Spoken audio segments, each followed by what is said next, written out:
C'est un roman d'Olivia El-Kaïm qui s'appelle Le tailleur de Relisane.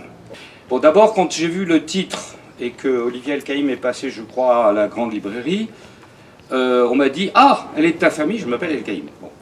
J'ai dit « Non, il y a beaucoup d'El-Kaïm dans le monde, finalement, beaucoup plus qu'on le pense, donc c'est une homonyme. » Bien. Deuxième chose, je vois le titre, Le tailleur de Relisane. Bon. Moi, j'avais un oncle maternel qui était menuisier à Relisane, et dont l'épouse, ma tante, était, elle, couturière à Relisane.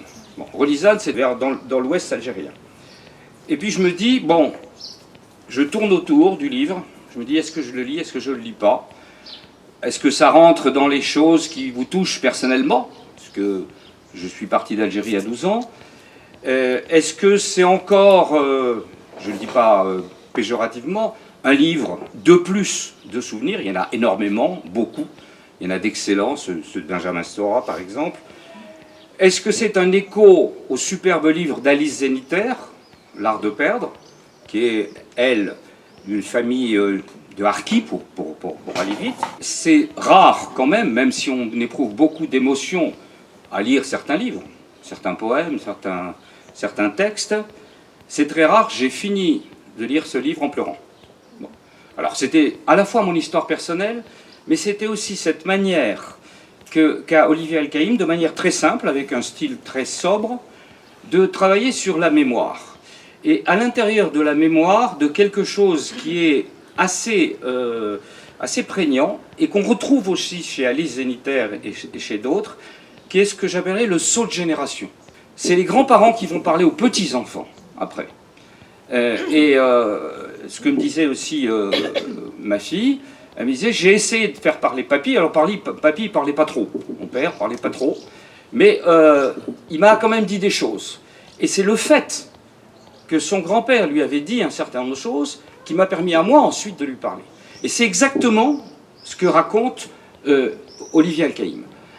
Il y a évidemment beaucoup d'autres aspects dans le livre. J'ai insisté dans ma notice sur la dimension proprement de cet aspect historique, de cette recouture de l'histoire dont nous essayons de parler en France, cette question de la guerre d'Algérie qui n'est pas terminée. On l'a vu avec le rapport de Benjamin Stora, on l'a vu avec ses romans, avec Zeniter, avec Olivia El-Kaïm, avec d'autres, et qui marque beaucoup notre histoire, je dirais, française, générationnelle, intergénérationnelle. Donc je n'insiste pas après sur des dimensions beaucoup plus, je dirais pas anecdotiques, mais plus littéraires, la description de l'activité du tailleur qui coud, comment ça se passe, le petit commerce, etc. Dans ces endroits-là, vous les découvrirez. Ce qui est important, c'est que dans cette idée de tailleur, encore une fois, il y a cette idée de recouture. Et puis je cite quand même ce que j'ai mis au début, le proverbe algérien que cite Olivia El-Kaïm: celui qui ne sait pas d'où il vient ne sait pas non plus où il ira, dit un proverbe algérien. Ma vie retrouve son sens maintenant qu'elle s'inscrit dans cette histoire. Voilà. Et j'ajoute, enfin on en a parlé avec Marc, qu'Olivia El-Kaïm serait ravie de venir au Bleuet quand on trouvera du temps et un agenda qui colle dans les deux aspects.